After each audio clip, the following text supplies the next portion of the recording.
Very good evening to all my 10th board aspirants. My name is Neha Sachdev and I wholeheartedly welcome you all to Step Up Academy. और आज हम क्या करने वाले हैं? Yes, जिसका हर किसी 10th बोर्ड के एस्पिरेंट को बहुत लंबे समय से इंतजार था. ऑफलाइन स्टूडेंट्स भी कहीं ना कहीं इंतजार कर रहे थे कि मैम के रिकॉर्डेड लेक्चर्स कब आएंगे. तो अब बारी आ गई आपके इंतजार के खत्म होने की और एक नई शुरुआत करने की. तो हम स्टार्ट करने वाले हैं आज से हमारा रिकॉर्डेड वर्जन, जिसमें हमने सबसे पहले स्टार्ट करा है क्लास 10th की मेन रीडर बुक, जिसका टाइटल है फर्स्ट फ्लाइट. और आज हम इस वीडियो में पढ़ने वाले हैं चैप्टर नंबर 1, जिसका टाइटल है a letter to God. Yes, आप सबके स्कूल्स में हो गया होगा. कुछ लोग स्कूल नहीं जा पाए होंगे, कुछ लोग एब्सेंट होंगे, कुछ को समझ नहीं आया होगा. तो उन सारे बच्चों के लिए हमने आज स्टार्ट करा है चैप्टर नंबर 1 का फुल रिकॉर्डेड वर्जन, जिसमें हम word to word complete chapter को डिस्कस करेंगे, वो भी मोस्ट ईजीएस्ट वे में. मोस्ट ईजीएस्ट गलत होता है, क्यों? क्योंकि ईजी, ईजियर, ईजीएस्ट. लेकिन मैं एम्फसाइज करना चाहती हूँ बहुत ही ज़्यादा ईजी वे में. ठीक है, ये हुई ना सही बात. चलिए, तो बिना ज़्यादा समय को वेस्ट करें हम स्टार्ट करते हैं. सबसे पहले एक चैप्टर का ब्रीफ इंट्रोडक्शन देखेंगे, उसके बाद में चैप्टर की थीम को समझेंगे, फिर अबाउट द ऑथर, और उसके बाद वर्ड टू वर्ड चैप्टर को हेड करेंगे. चलिए, तो फटाफट से स्टार्ट करते हैं ब्रीफ इंट्रोडक्शन की. इससे पहले कि मैं इंट्रोडक्शन आपको पढ़ के सुनाऊं, मैं अपने वर्ड्स में इस चैप्टर को के बारे में आपको बताती हूँ बहुत ही सुपर डुपर क्विक वे में. So chapter letter to God, जिसको लिखा है ग्रेगोरियो वाई फ्यूएंटेस ने. जी, वाई फ्यूएंटेस ने इसको लिखा है. इस चैप्टर में बताया गया है, इनफैक्ट हमें टाइटल से भी समझ में आता है, अ लेटर टू गॉड. आप इमेजिन भी कर सकते हो, it is beyond my imagination कि कोई इंसान इतना मासूम हो सकता है, मूर्ख नहीं, बेवकूफ नहीं, इतना इनोसेंट कैसे हो सकता है कि उसको कुछ समझ ना आए तो वो भगवान जी को ही लेटर लिख दे. यस, ऐसी ही कहानी है यहाँ पे एक पुअर फार्मर की, जिसका नाम होता है Lencho. So yes, Lencho is the main character of this story, जो कि एक पुअर फार्मर होता है, जिसका एकमात्र घर होता है उस पूरी वैली में, और कोई भी दूर दूर तक दूसरा घर नहीं होता है. तो ऐसा कौन सा समय आता है लेंचो के साथ कि जब लेंचो इतना मजबूर हो जाता है कि वो भगवान को एक लेटर लिख देता है. अब आगे की कहानी ऐसी है कि क्या वो लेटर एक्चुअली में भगवान रिसीव करते हैं, और रिसीव करने के बाद वो रिप्लाई भी करते हैं, या लेटर किसको जाता है, कौन रिप्लाई करता है, या वो अनआंसर्ड रह जाता है. ये सारी चीजें हम चैप्टर को जब पढ़ेंगे वर्ड टू वर्ड, तो हम इन चीजों के बारे में आंसर करेंगे. ठीक है, अभी मैं बताना चाहती हूँ कि लेंचो के बारे में थोड़ा सा, सो दैट आप स्टोरी से थोड़ा सा कनेक्ट डेवलप कर सको. जब आपको लेंचो के बारे में समझ में आएगा तो आपको चैप्टर को पढ़ने में भी बड़ा मजा आने वाला है. सो लेंचो, जैसे कि मैंने बताया कि पुअर फार्मर होता है, नॉक्स ऑफ अ मैन होता है, कड़ी मेहनत करने वाला व्यक्ति. ये जो सारे वर्ड्स मैं यूज कर रही हूँ precisely from the chapter he use कर रही हूँ, तो आप भी याद रखिए, आंसर्स लिखने में सारे वर्ड्स हेल्प करेंगे. So he was a knocks of a man. ऐसा क्यों बोला गया? बिकॉज वो हार्ड वर्किंग व्यक्ति था, बहुत मेहनत करता था. गाय भैंसों जैसे, बैल जैसे जो फार्मिंग में यूज़ करे जाते हैं, हल जोतने के लिए यूज़ करे जाते हैं, प्लाइंग द फील्ड्स के लिए यूज़ करे जाते हैं, वैसे ही इतनी कड़ी मेहनत करते हैं जानवर, ऐसे ही लेंचो भी था. और अपनी फील्ड्स को बहुत ही इंटीमेटली जानता था, बहुत क्लोजली अपनी फील्ड्स को जानता था. कौन सी फार्मिंग करता था? तो कॉर्न की फार्मिंग होती थी. कॉर्न, दैट इज भुट्टा जिसे हम बोलते हैं. ठीक है, तो अब इतना ज़्यादा, इतना अटूट भरोसा भगवान में रखता था Lencho. Unwavering trust, unwavering faith, unshakeable faith in God. इतना ज़्यादा भरोसा रखने वाला इंसान फाइनली ऐसी कुछ कंडीशन हो जाती है. जैसा कि मैंने बताया फार्मर, हाँ, फार्मर वर्ड से ही सुन के हमें बहुत पैथेटिक कंडीशन समझ में आती है. जब हम बात करें in the context of India, तो हमारी कंट्री में जो पेजेंट्स होते हैं, फार्मर्स जो होते हैं, उनकी कंडीशन बहुत ही पुअर होती है, बिल्कुल हैंड टू माउथ होते हैं। ऐसा क्यों होता है? आपको पता होगा कि कुछ कुछ ऐसे क्रॉप्स होते हैं जिनको हार्वेस्ट करने में पूरा ईयर लग जाता है, 10 मंथ्स, 11 मंथ्स, 12 मंथ्स भी लग जाते हैं। ऐसे ही एक कॉर्न है, उसमें ऐसे ही एक क्रॉप है जिसकी हम बात कर रहे हैं यहाँ पे चैप्टर में, दैट इज कॉर्न। अब इमेजिन करिए कि डे 1 से सबसे पहले प्लॉइंग द फील्ड्स करा जाता है, गुड़ाई करी जाती है, बीज बोए जाते हैं, सोइंग द सीड्स करा जाता है, उनको इरीगेट किया जाता है। फिर जैसे सैपलिंग्स आती हैं तो फर्टिलाइजर, पेस्टिसाइड्स, इंसेक्टिसाइड्स, मतलब through out the year cutting, और कुछ ना कुछ वीड्स तो नहीं आगे उनको रिमूव किया जाता है। तो through out round the year का प्रोसेस होता है क्रॉप्स को मेंटेन करना, और फाइनली टाइम आता है इनके हार्वेस्ट का। अब जब हार्वेस्ट के टाइम पे बिल्कुल जब आपको ऐसा हार्वेस्ट था जो बहुत ही प्रॉमिसिंग था, जो आपको मेक श्योर कर रहा था कि इस बार तो बहुत अच्छा रेवेन्यू जनरेट होने वाला है, इस बार बहुत अच्छी मनी आने वाली है, और ऐसे एंड मोमेंट पे, ऐसे बिल्कुल एक्सट्रीम टाइम में आपका जो पूरा क्रॉप था वो ज़ीरो हो जाए, कंप्लीटली ruin हो जाए, कंप्लीट डिस्ट्रक्शन हो जाए, तो आप कैसा फील करोगे? तो इस पुअर फार्मर लेंचो के साथ भी ऐसा ही होता है, एंड में पूरी क्रॉप्स ज़ीरो हो जाती हैं। अब ऐसे टाइम में क्या करें, क्योंकि जो पूरा साल, जो लास्ट ईयर जो हार्वेस्ट हुआ था उससे पूरा साल चला। अपने पर्सनल एक्सपेंसेस को भी वो लोग मीट करते हैं फार्मर्स, और अपने प्रोफेशनल को भी, मतलब क्रॉप से रिलेटेड भी जो भी फंड्स होते हैं। अब पूरा साल चल गया, अब मनी ऑलमोस्ट ख़त्म हो जाती है, क्योंकि अब पता है कि अब हार्वेस्ट का टाइम है, फिर से नया पैसा आएगा, रेवेन्यू जनरेट होगा, और उससे आने वाला अगला साल चलेगा, फिर हार्वेस्ट होगा, फिर ऐसे साइकिल चलती रहती है। बट एक साल अगर ज़ीरो हो जाए और यहाँ पे कोई भी पैसा पेंडिंग नहीं बचा, थोड़ा बहुत बचा भी होगा, सेविंग करी भी होगी, तो एक आध महीना, बट पूरा साल कहाँ से चले? तो अब लेंचो इतना मजबूर हो जाता है, इतनी ज़्यादा उसकी इतनी पैथेटिक कंडीशन हो जाती है, और ऐसे टाइम में ना सिर्फ लेंचो को अटूट भरोसा था भगवान में, बल्कि लेंचो की पूरी फैमिली को अटूट भरोसा था भगवान में। और लेंचो ये बहुत अच्छे से जानता है कि एक भगवान ही ऐसे शख्स हैं, एक भगवान ही हैं जो हम सिर्फ हमें नहीं, हमारे इनर कॉन्साइंस में भी क्या चल रहा है वो उसको भी बहुत अच्छे से जानते हैं, कि हमारी अंतरात्मा में भी क्या चल रहा है, क्या अच्छा क्या बुरा, वो सब वो जानते हैं। तो ऐसे टाइम में अगर भगवान से उम्मीद ना की जाए तो फिर किससे करी जाए?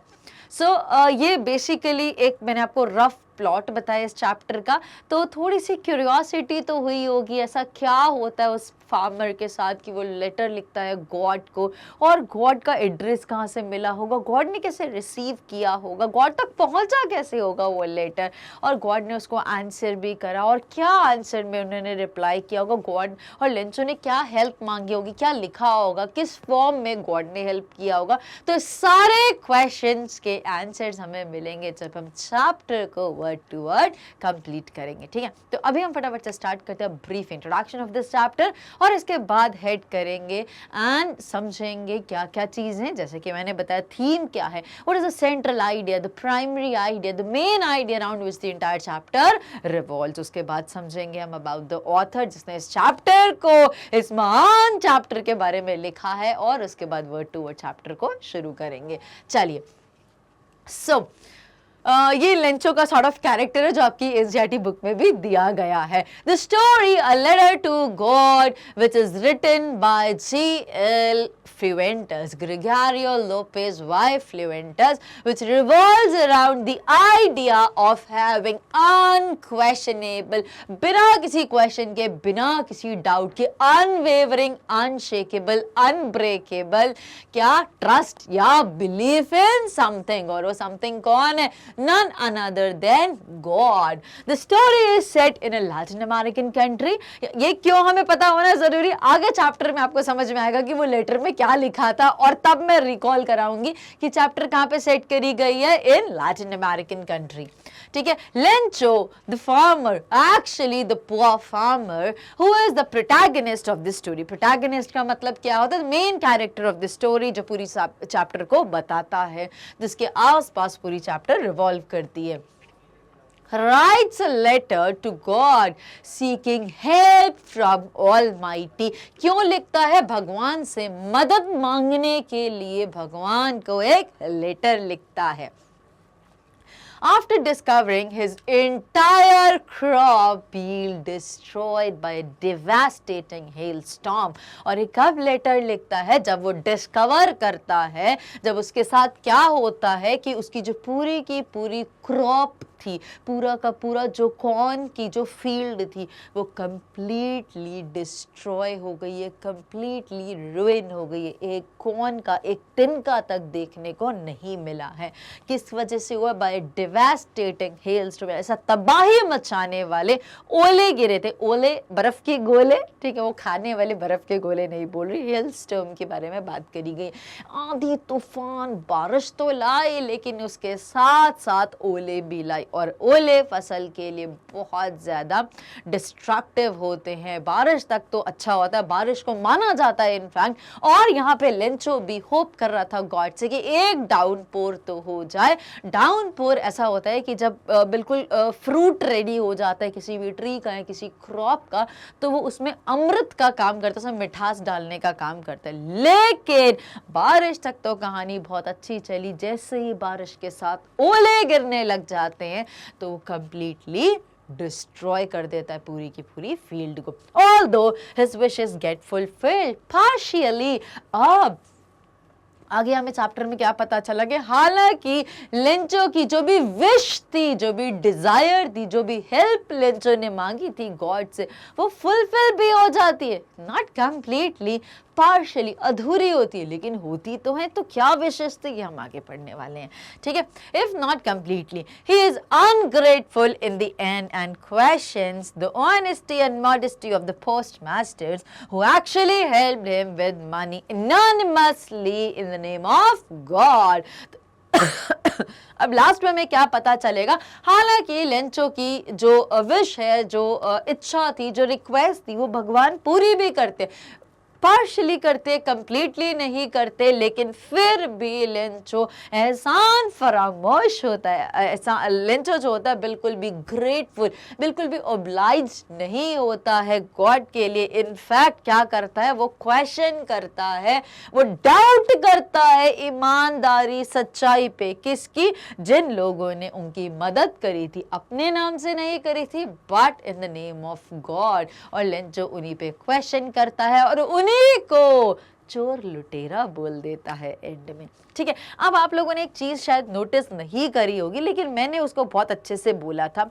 It is he is ungrateful in the end. मैंने ये नहीं बोला in the end. So my question from the first slide is, what is difference between the end and the end? और कौन सा सही है, कौन सा गलत है, ये आप लोग मुझे तुरंत बताइए. वीडियो को पॉज कर दीजिए, कमेंट सेक्शन में बताइए कि आपको इन दोनों से क्या समझ में आता है. Is it same? Are there any difference between the two? or is there any difference between the two? या what is right and what is wrong? ठीक है, चलिए, be the first one two comment. चलिए अब head करते हैं next. अब हम समझते हैं चैप्टर की थीम क्या है, इसका primary idea, main idea, central argument, कुछ भी बोला जा सकता है ना. The lesson नहीं बोला. The lesson demonstrates 3 points. ये चैप्टर 3 पॉइंट्स को दर्शाता है, 3 पॉइंट्स को डेमोन्स्ट्रेट करता है. एक, it demonstrates Lencho's steadfast confidence in God. अटूट भरोसा, बिल्कुल हिल नहीं सकता, इतना स्ट्रॉन्ग भरोसा, ये बताता है. ऑफ कोर्स चैप्टर का टाइटल भी बता रहा है ये चीज. क्या बता रहा है? steadfast confidence in God. ऐसा भरोसा जो अनशेकेबल, अनवेवरिंग, अनब्रेकेबल, ठीक है. और his trust is confirmed by the fact that those who assist him are people. और उसका भरोसा, उसका जो ट्रस्ट था, वो कैसे कंफर्म होता है कि फैक्ट ये है कि जो लोग लेंचो की मदद करते हैं वो इंसान होते हैं. कहते हैं ना इंसान के रूप में भगवान, तो ये बात यहाँ पे यही बोली गई है. सेकेंड, पहली चीज अटूट भरोसा, और इंसान के रूप में भगवान खुद मदद करते हैं। Second point, it demonstrates Lencho the farmers complete innocence. ये तो आपको बहुत अच्छे से पता चल ही गया होगा इसके बारे में। क्या? It demonstrates Lencho the farmers complete innocence, कि कितना ज्यादा बच्चा था। अब चैप्टर से एक क्वेश्चन बनता है, बच्चों के दिमाग में सवाल आता है, क्या मूर्ख इंसान था Lencho? My dear 10th board aspirants, Lencho was not at all a foolish person, he was not at all a fool, he was not at all dumb, he was very innocent, heart of a pure holy heart, just like a kid. बच्चे का जैसा भरोसा होता है ना, बच्चे को बोल दो कि अगर आप गलत काम करोगे ना तो भगवान आपको पनिश करेंगे, तो ऐसा नहीं करना, तो बच्चा समझ जाता है, उसको लगता है कि भगवान है ऊपर, ठीक है, तो जैसा आप उसको बोलोगे समझ जाता है। तो same was the case with Lencho. Lencho एक इनोसेंट पर्सन था, उसका दिल ऐसे था जैसे कि एक बच्चा इनोसेंट होता है। नाउ थर्डली हमें और क्या इस चैप्टर में पता चलेगा? 3 पॉइंट्स डेमोन्स्ट्रेट करें। एक, लेंचो का स्टेडफास्ट कॉन्फिडेंस इन गॉड। दूसरा, he was an innocent person. And thirdly, the lesson illustrates that even charity might go unnoticed at times. नेकी कर और दरिया में डाल। पोस्ट ऑफिस के एम्प्लॉइज ने इतना भला काम करा और उनकी जो छाती थी बिल्कुल गर्व से चौड़ी हो गई थी कि हमने इतना अच्छा काम करा, देखो हमें कितनी दुआएं देगा, कितना ग्रेटफुल होगा, कितना ऑब्लाइज्ड होगा, कितना थैंकफुल होगा। लेकिन उन्हीं को टाइटल मिल जाता, ये चोर लुटेरे। चलिए, so charity might go unnoticed at times. Life में ऐसा समय आता है जब हम कितना भी दान पुण्य, कितना भी भला काम कर ले, इंसान उस पर ध्यान तक नहीं देता है। भलाई का जमाना नहीं है ना, it is all about this. ये तो 3 चीजें हमें इस चैप्टर में समझ में आएंगी। You might not receive any recognition for your kindness and giving. हो सकता है कि आपने जो भी महानता, जो भी भलाई करी, जो भी आपने दिया है, उसके लिए आपको कोई भी कंसीडर ना करे, कोई भी रिकॉग्नाइज तक ना करे। On the other hand, people can mistake you for a bunch of crooks. और इसकी जगह भाई वो आपको अच्छा तो बोले ना, भलाई ना करे, आपकी तारीफ ना करे, आपको कंसीडर ना करे, आपको रिकॉग्निशन ना दे, ये सब तो ना करें, लेकिन उसकी जगह क्या कर दिया उन्होंने? बंच ऑफ क्रूक्स का टाइटल दे दिया, चोर लुटेरे बोल दिया। जिसने अच्छा करा उसी को सुनने को मिला। ठीक है, चलिए, so these are the 3 points जो हमें इस चैप्टर में बहुत अच्छे तरीके से जस्टिफाई होंगे। ना अब पढ़ लेते हैं फटाफट से एक महान राइटर के बारे में जिन्होंने इस चैप्टर को लिखा है। So the short story A Letter to God is penned by renowned Mexican author Gregorio Lopez y Fuentes. He was born in the year 1897. Lopez y Fuentes was a prominent figure in Mexican literature who was known for his realistic and socially conscious writing. ये जाने ही जाते थे बहुत real stories और काफ़ी socially conscious writing में, मतलब socially he was quite aware, he was quite ऐसे सेंसिटिव टॉपिक्स पे ये राइटिंग्स लिखते थे। His works often explored the struggles of the common people, reflecting the socio economic challenges which are faced by the rural communities. और इनका major concern कहाँ पे थे? जो मेजर इनकी राइटिंग्स जो थी वो क्या एक्सप्लोर करती थी? Struggle of the common people, कि जो आम लोग होते, जो मैंगो पीपल होते हैं, उनके जो स्ट्रगल्स होते हैं उनको हाईलाइट करते हैं, जो क्या रिफ्लेक्ट करती है? Socio economic challenges faced by the rural communities. A Letter to God is a poignant narrative that delves into the themes of faith, human resilience क्या होता है? The human capacity to face difficulties and overcome adversity, कि टिके रहना, मुसीबतें लाख आएंगी, आंधी तूफान करोड़ आएंगे, लेकिन हमें डट के उनका सामना करना है, मुकाबला करना है, पीछे नहीं हटना, तभी तो हम स्ट्रांग बनेंगे। तो यहाँ पे जो चैप्टर है, ये जो चैप्टर है लेटर टू गॉड, ये बहुत ही पॉइंटेंट नैरेटिव है जो ड्वेल करता है किस किस थीम्स में। पहली थीम भरोसा, कॉन्फिडेंस, फेथ, ट्रस्ट, दूसरा ह्यूमन रेजिलियंस, कि कितनी भी एडवर्स कंडीशंस या सिचुएशंस आए हमें उनका डट के सामना करना है, हार नहीं माननी, गिव अप नहीं करना, ठीक है। And then the unpredictable nature of life, and you know you can never predict life, it is all about uncertainties,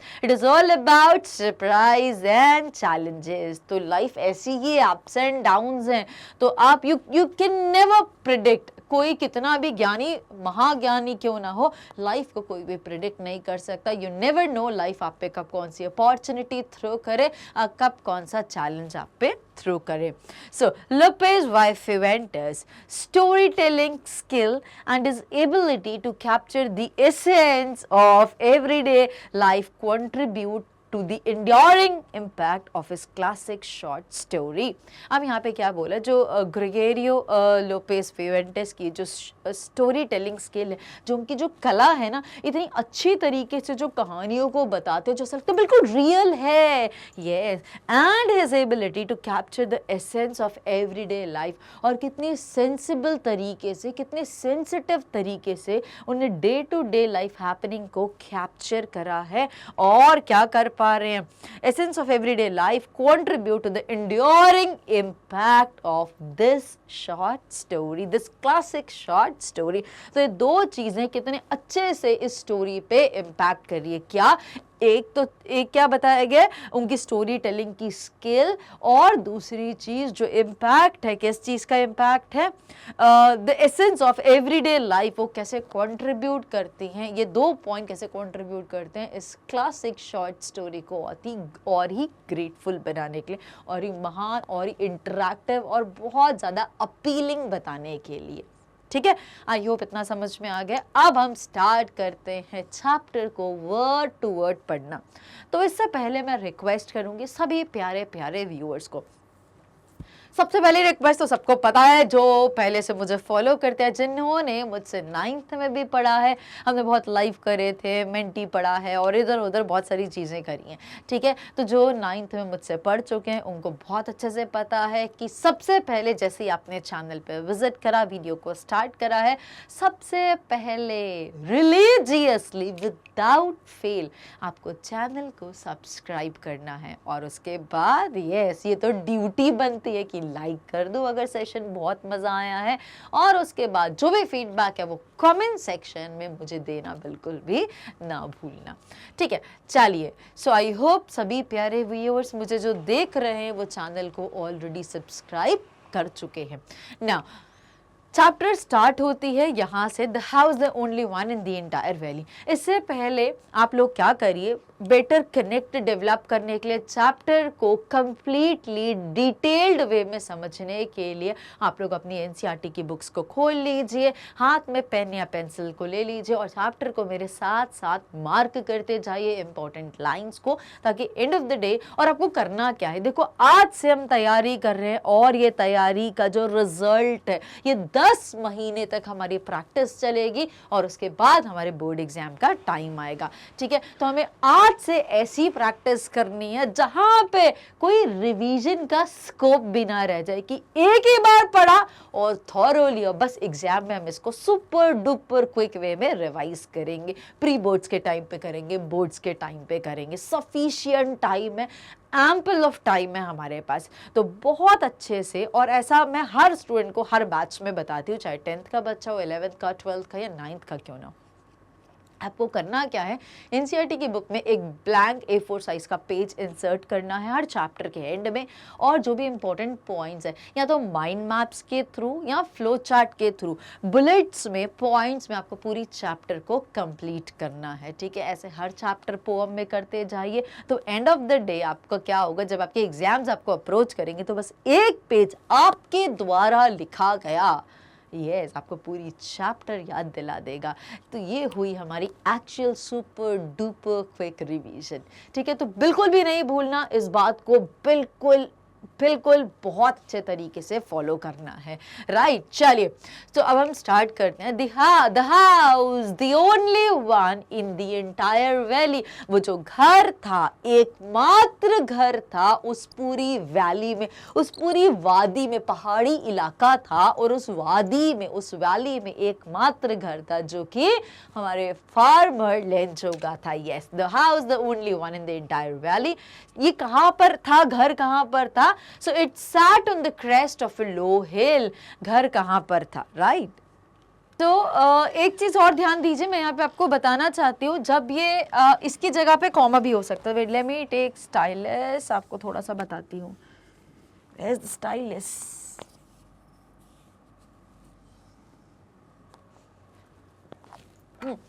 देखिए एक चीज इस पे थोड़ा सा ध्यान दीजिए, इसको ध्यान से समझिए, ये बहुत इंपॉर्टेंट है। ये ग्रामर में भी काम आएगी और वैसे भी बहुत सारी जगह पूछा जाता है, ठीक है।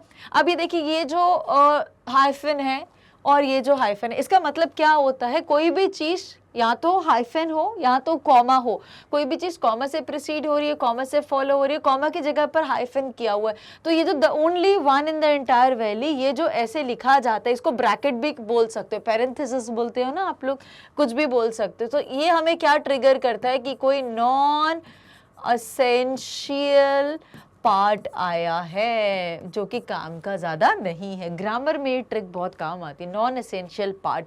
अब कनेक्ट किससे करो? अगर मैं इसको ऐसे क्रॉस आउट भी करके देखूं तो क्या कनेक्ट हो रहा है? The house sat on the crest of a low hill। तो घर कहाँ पे टिका हुआ था? बैठा नहीं हुआ था। टिका मीन्स बोला गया कि घर कहाँ पर था, तो कहाँ सिचुएटेड था?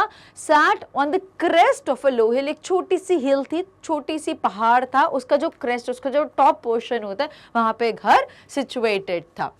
Crest, what crest is top of a hill, right. Now from this height, मतलब उस क्रेस्ट की जो क्रेस्ट था, जो हिल का जो टॉप था, उस हाइट से अगर कोई देखे, so one could see the river and the field of ripe corn dotted with the flowers that always promised a good harvest। तो अब यहाँ पे क्या बोला गया है कि लेंचो के घर, मान लीजिए ये एक वैली है, ठीक है, और लेंचो का घर जो है यहाँ पर कहीं पर सिचुएटेड है।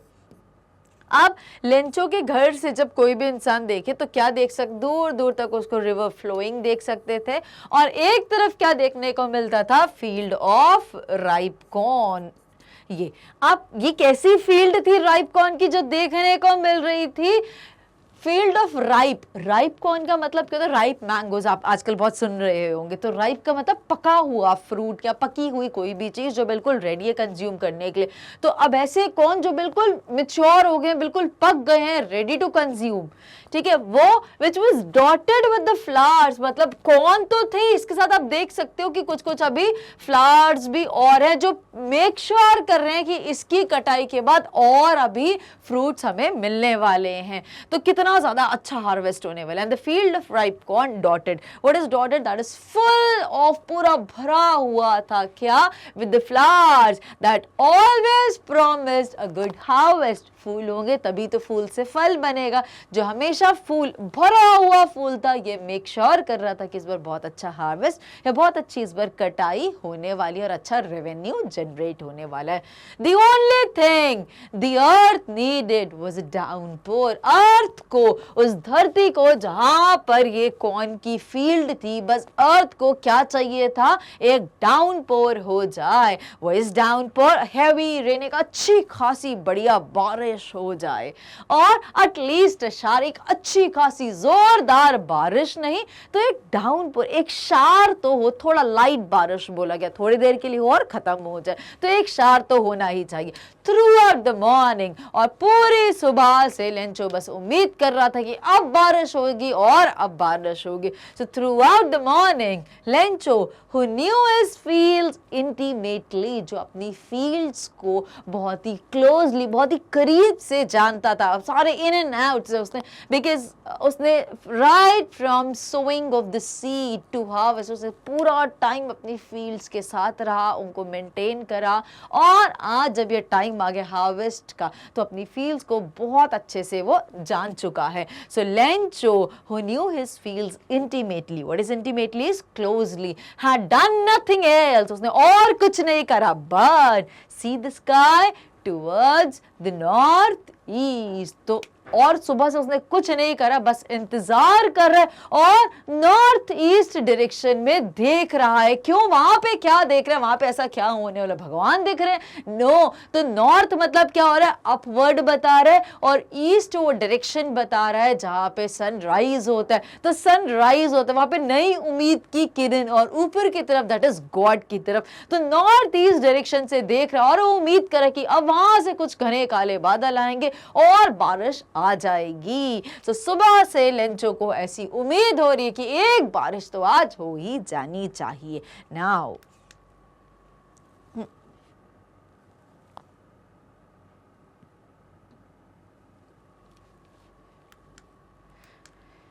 we are really going to get some water. The woman who was preparing supper replied, yes, God willing. तो अब ये कौन है यहाँ पे जिसके बारे में यहाँ पे जिसके बारे में मेंशन किया गया? who is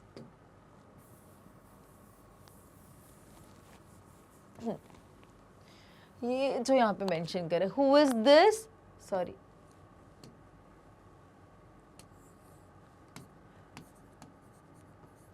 लेंचो की कौन? लेंचो की वाइफ. यस, थोड़ा क्लियर नहीं दिख रहा क्या? अब देखना, ठीक है. तो ये कौन है? Now we are really going to get some water. और ये कौन बोलता है? लेंचो अपनी वाइफ को एड्रेस करता हुआ बोलता है, अब मुझे ऐसा लग रहा है अब बारिश होने वाली है, अब हमें पानी मिलने वाला है. पानी इन सेंस कि बारिश होने वाली है. वो मैन अपनी वाइफ को सिग्निफाई करते हुए, पॉइंट आउट करते. The woman who was preparing supper, और जो लेंचो की वाइफ थी वो क्या कर रही थी? वो रात का आखिरी भोजन दैट इज डिनर प्रिपेयर कर रही थी. तो वो भी रिप्लाई करती, यस, गॉड विलिंग. हाँ, मुझे भी ऐसा लग रहा है कि भगवान की भी ऐसी ही इच्छा है कि आज तो बारिश हो ही जानी चाहिए. द ओल्डर बॉयज, अब यहाँ पे एक चीज को थोड़ा सा ध्यान देना, थोड़ा गौर फरमाइए 10th के बच्चों. यहाँ पे लिखा है ओल्डर बॉयज. अब आप question from this slide goes, Lencho के कितने बच्चे थे? तो आप लोग मुझे बताएंगे, मैं आपको बहुत अच्छे से क्लियर करके दे रही हूँ. The older boys were working in the field. अब देखो ओल्डर वर्ड कब यूज होता है? ओल्ड, या इसको एल्डर के साथ भी यूज कर सकते हो. ओल्ड, एल्डर और एल्डेस्ट, ठीक है.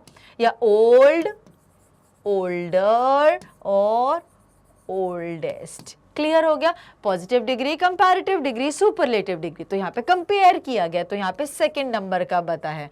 सबसे बड़ा ये फर्स्ट, यहाँ से स्टार्ट करते हैं ऐसे करके, ये सबसे बड़ा फर्स्ट नंबर का और सेकंड वाला. तो जो तो बड़े थे, क्या लिखा है यहाँ पे? द ओल्डर बॉयज, जो बड़े भाई थे, फर्स्ट और सेकंड, ये क्या कर रहे थे? क्योंकि बड़े थे तो अपने पापा के साथ, लेंचो के साथ उनकी फील्ड्स में हेल्प कर रहे थे. So they were working in the field. The smaller ones, smaller, smallest. तो अब यहाँ पे स्मॉलर वंस, तो एक नहीं है, कंपैरेटिव डिग्री फिर से दो हैं. तो थर्ड और फोर्थ नंबर के जो भाई थे, छोटे वाले जो दो भाई थे, वो क्या कर रहे थे? The smaller ones were playing near the house. अब वो घर के बाहर, बिकॉज छोटे बच्चे थे, फील्ड में नहीं जा सकते, पापा की हेल्प नहीं कर सकते, तो घर के बाहर कुछ आपस में खेल रहे थे. कब तक खेलते रहे? Until the woman called to them all, जब तक उनकी मम्मी सबको आवाज नहीं देती, बड़े भाइयों को, लेंचो को अपनी फील्ड से आवाज मतलब उनको फील्ड से आने के लिए आवाज देती, और जो छोटे बच्चे उनके घर के बाहर खेल रहे थे उनको बोलती सब लोग आ जाओ. क्यों आवाज दे रही थी? बिकॉज शी वाज प्रिपेयरिंग सपर, कि अब डिनर टाइम हो गया, सब लोग आ जाओ और खाना खाते हैं. नाउ कम फॉर डिनर, और आवाज देके क्या बोलती? कम फॉर डिनर, भोजन रेडी है, डिनर कर लीजिए. It was during the meal that just as Lencho had predicted, big drops of rain began to drop. और अब ये मील के दौरान ऐसा होता है जब लेंचो खाना खा ही रहा था, रात का आखिरी भोजन कर ही रहा था, तब जैसा कि लेंचो ने प्रिडिक्ट किया था, जैसा कि लेंचो ने अनुमान लगाया था कि आज तो बारिश होनी ही चाहिए, और वैसा ही हुआ. बड़ी बड़ी big drops of rain began began to fall. बारिश की बड़ी बड़ी बूंदें गिरने लग जाती हैं, बिल्कुल घने काले बादल छाए और बारिश की बूंदें गिरने लग जाती हैं. In the northeast, huge mountains of clouds could be seen approaching. और नॉर्थ ईस्ट डायरेक्शन से बिल्कुल घने काले बादल मंडराते गए और ऐसा लग रहा था और तेज बारिश होने वाली है. The air was fresh and sweet. और मौसम बहुत ही फ्रेश, बहुत ही खुशनुमा हो गया था. अब हमें फ्रेश और स्वीट क्यों बोला? जब बारिश होती है धूल मिट्टी साफ कर देती है और बहुत ही ठंडक हो जाती है, बिल्कुल क्लीन फ्रेश. धूल मिट्टी ऐसे उड़ती ही नहीं है, पानी सब कुछ उसको बहा देता है, सेटल कर देता है धूल मिट्टी को. तो एनवायरनमेंट जो था, जो एयर थी, बहुत ही फ्रेश और बहुत ही स्वीट, ये प्लीजिंग लग रही थी, इसलिए इसको स्वीट बोला गया है. क्यों? क्योंकि अभी चीजें बिल्कुल अपोज होने वाली, अट्रोशियस हो जाएगा अभी एकदम से. Now, the man went out for no other reason than to have the pleasure of feeling the rain on his body. अब लेंचो, तो यहाँ पे man किसको बोला गया है? यहाँ पे the man went out. तो ये man कौन है? He is none other than Lencho, जो अपनी फील्ड को बहुत अच्छे से जानता था और एक बारिश की उम्मीद कर रहा था. तो लेंचो बाहर डिनर को ड्रॉप करता है, छोड़ता है, गिराता नहीं, वहीं पे छोड़ता है और बाहर चला जाता है बारिश को फील करने के लिए, क्योंकि सुबह से इंतजार कर रहा था और जब बारिश होती है तो उनको फील करना चाहता है अपनी बॉडी पे. The man went out for no other reason, कोई और पर्पस नहीं था उसके बाहर जाने का, then to have the pleasure of feeling the rain on his body. बस वो जो बारिश की बूंदें उसकी बॉडी पे गिरती है, उनका सुकून जो फील करना, जो सुकून, जो खुशी का एहसास हो रहा था, वो उसको फील करने के लिए घर से बाहर चला जाता है.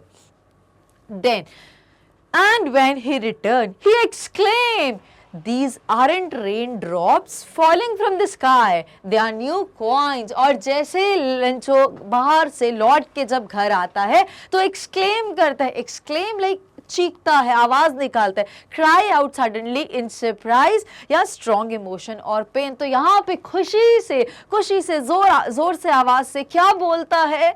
He exclaim, when he returned he exclaim, these aren't rain drops falling from the sky. ये बारिश की बूंदे नहीं है जो आसमान से गिर रही हैं. तो ये क्या है? बारिश की बूंदे नहीं है. तो सो दे आर न्यू कॉइंस. तो इमेजिन करिए कि आसमान से ये बारिश की बूंदे नहीं गिर रही हैं, ये गिर रहे हैं. ये क्या है? अब ऐसा मत इमेजिन कर लेना कि सिक्कों की या पैसों की वर्षा हो रही है, उनकी बारिश हो रही है, आसमान से पैसे गिर रहे हैं, ऐसा कुछ नहीं हुआ था. लेकिन लेंचो उसको कंपेयर करता है. तो यहाँ पे जो बारिश की बूंदें थी, जो रेन ड्रॉप्स थे, उनको यहाँ पे क्या बोला गया है? उनको यहाँ पे बोला गया है they are 10 cent pieces and the little ones are 5. तो जो बड़ी बड़ी बारिश, और इतना भी प्रिसाइज है लेंचो कि जो बारिश की बड़ी बूंद है वो 10 cents है और जो बारिश की छोटी बूंद है वो 5 cents है, मतलब 10 का सिक्का और 5 का सिक्का इनकी करेंसी में. ठीक है, तो यहाँ पे लेंचो क्यों ऐसा बोल रहा है कि सिक्के गिर रहे हैं? क्योंकि इतना जो डाउनपोर हो रहा है उससे फसल और अच्छी होगी, कॉर्न में और मिठास आएगी और अच्छे प्राइस पे ये सेल होंगी जो हार्वेस्ट के बाद, और अच्छा रिटर्न मिलेगा लेंचो को. तो they are just not the rain drops but they are the new promising currency और द रेवेन्यू. ठीक है, तो लेंचो क्या खुशी से एक्सक्लेम करता है कि they aren't rain drops falling from the sky, they are new coins. क्योंकि ये जब मार्केट में बिकेगा मेरे नई करेंसी आएगी, मेरे लिए नया पैसा लेके आएंगे, मेरे लिए रेवेन्यू जनरेट होगा कॉइंस को बेच के. So the big drops are 10 cents pieces and the little ones are 5. चलिए, इतना क्लियर हो गया. हेड करते हैं नेक्स्ट स्लाइड में.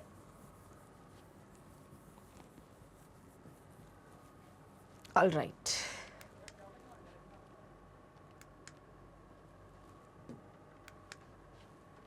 Sorry. So it's really getting bad now. अब अचानक से क्या हुआ? अभी हम ओके अब यहाँ तक तो बढ़िया चल रहा था. लेंचो बहुत खुश था, बारिश को कंपेयर करता है नई करेंसी के साथ, इतने सारे पैसे मिलने वाले हैं मुझे इस बार हार्वेस्ट से. अब what happens next? With a satisfied expression, he regarded the field of ripe corn with its flowers draped in a curtain of rain. But suddenly, a strong wind began to blow. But अचानक से क्या होता है, मतलब जब तक बारिश हो रही थी तब तक लेंचो बहुत ही satisfied expression के साथ, बहुत ही तसल्ली बख्श, बहुत ही सुकून, बहुत ही contented फील कर रहा था. And with a satisfied expression, he regarded the field of ripe corn, वो अपनी इतनी तसल्ली से, इतने सुकून से, इतनी खुशी से उसकी जो पूरी फील्ड थी राइप कॉर्न्स की, जहाँ पे जो कॉर्न, जो भुट्टा होता है वो भी बिल्कुल मैच्योर हो गया, बिल्कुल पक चुका था, ready to cut and consume था, तो उसको बहुत तसल्ली से देख रहा था. उसके फ्लावर्स के साथ, मतलब राइप कॉर्न थे और प्रॉमिसिंग और फ्लावर्स भी थे जो कि मेक श्योर कर रहे थे भी और कॉर्न जाने वाले हैं. तो बहुत तसल्ली बख्श तरीके से अपनी फील्ड को निहार रहा था, रिगार्ड कर रहा था, और उसको ऐसा लग रहा था which is draped in a curtain of rain. Drape का जैसे हमारे घर में हम जो लेडीज होती हैं, जो मदर्स होती हैं, वाइफ होती हैं, जो सीनियर्स होते हैं, वो क्या करते हैं, साड़ी को ड्रेप करते हैं. साड़ी पहनना, लपेटना इज ड्रेप करना, ठीक है, लपेटना एग्जैक्टली नहीं, अच्छे से पहनना इज ड्रेप करना, ठीक है. सो उनको ऐसा लग रहा था, लेंचो को ऐसा लग रहा था अपनी फील्ड्स को, अपने राइप कॉर्न की फ्लावर्स के साथ वो जो फील्ड्स देख रहे थे, तो उनको क्या एहसास हो रहा था, ऐसा लग रहा था कि like the entire field is draped in a curtain of rain, की पूरी फील्ड ऐसा लग रहा है उसने, जो बारिश ने एक चादर, जो बारिश का एक पर्दा पूरा ऐसे ऐसे बिछा दिया, उसको ड्रेप कर, उसको कवर कर, उसको ढका हुआ है. इतने अच्छे थॉट्स लेंचो को अभी तक आ रहे थे. बट व्हाट हैपेंड सडनली, अचानक से ऐसी क्या चीज़ें होती हैं कि लेंचो के साथ कैसे एकदम जैसा क्या होता है जिसकी वजह से लेंचो मजबूर हो जाता है लेटर टू गॉड लिखने के लिए, भगवान को लेटर लिखने के लिए. तो it starts from here. But suddenly a strong wind began to blow, अचानक से तेज हवा चलने लग जाती है.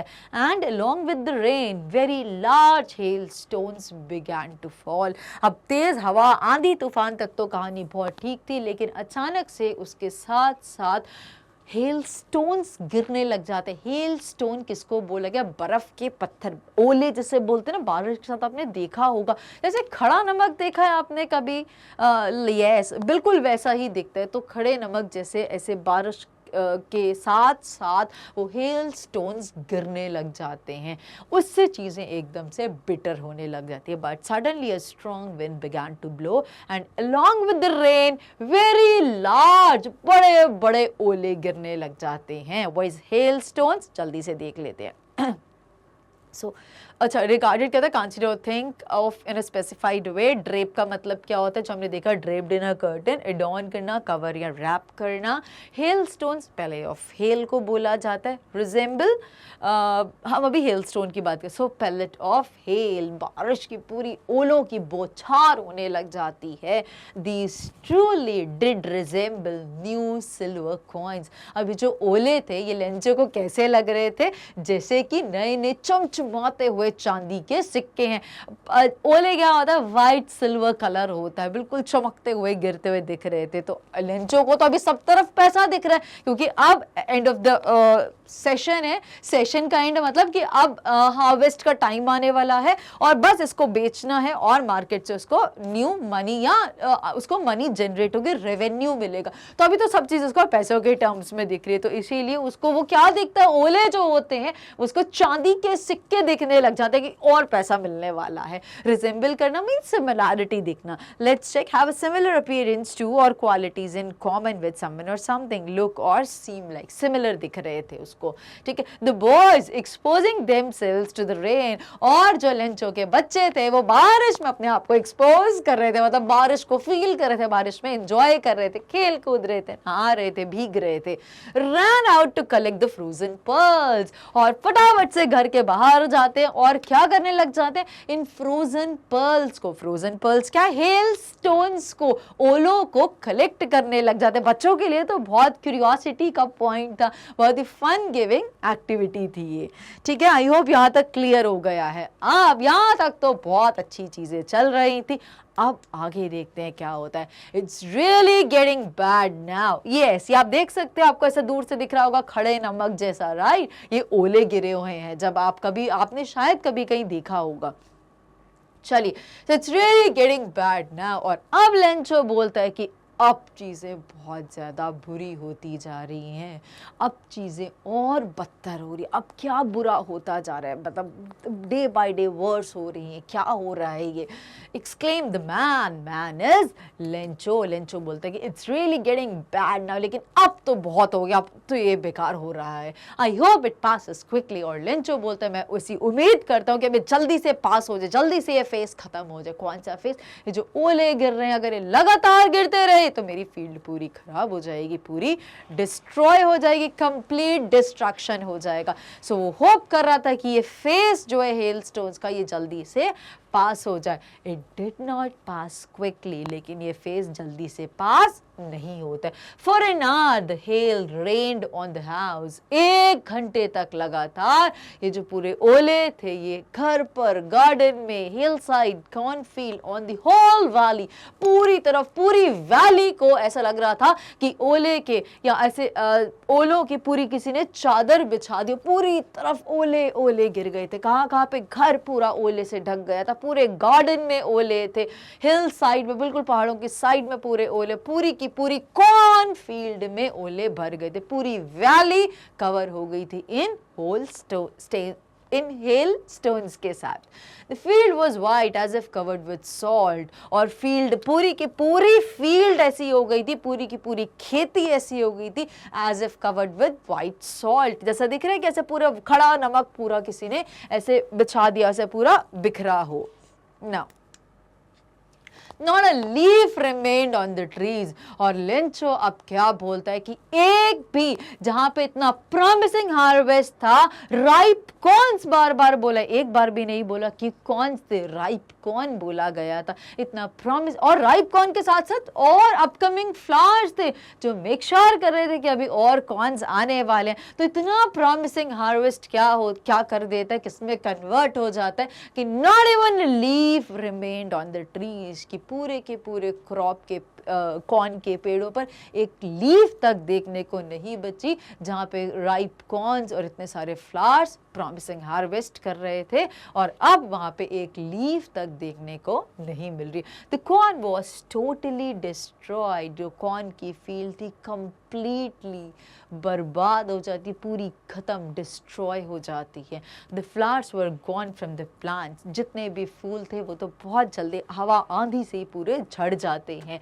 Lencho soul was filled with sadness. और यहाँ पे आगे क्या बोला है, लेंचो की जो अंतर आत्मा थी, उसका जो सोल था, वो भी इतना ज्यादा दुखी हो जाता, मतलब दिल दिमाग तो छोड़ दीजिए, उसकी अंतर आत्मा, उसका जहन भी इतना ज्यादा दुखी हो जाता है।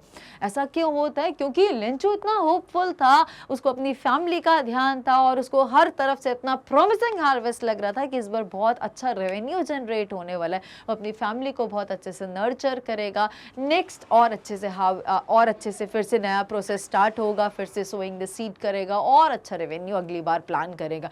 बट ये सब क्या हो गया एकदम से, उसका जहन, उसकी अंतर आत्मा भी दुखी हो जाती है देख के, जहाँ पे मैं इतनी अच्छी उम्मीदें कर रहा था, अब अचानक से यहाँ पे कंप्लीट डिस्ट्रक्शन हो गया, बिल्कुल 0% देखने को मिल रहा है।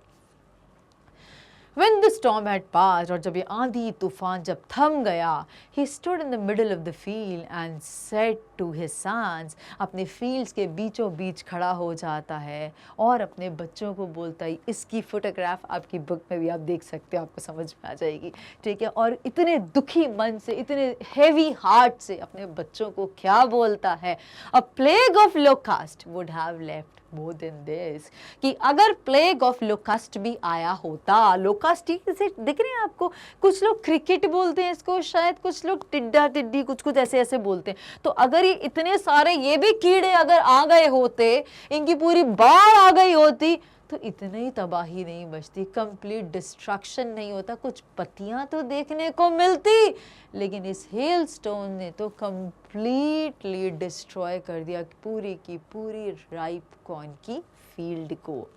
Now A plague of locust. What is plague? हम जल्दी से देख लेते हैं. A destructively numerous inflow or multiplication of a harmful animal infestation. Locust insects which fly in a big group and destroy crops. ये देख सकते हैं एग्जाम्पल. तो अब यहाँ पे लेंचो अपने बच्चों को एड्रेस करता हुआ बोलता है, A plague of locust would have left more than this. कि अगर टिड्डे या टिड्डी या क्रिकेट या लोकस्ट का अगर प्लेग भी आया होता तो कुछ लीव्स तो देखने को मिलती. The hell has left nothing. ये हेल ने तो कुछ भी देखने के लिए नहीं बचा, एक लीफ तक देखने को नहीं बची है.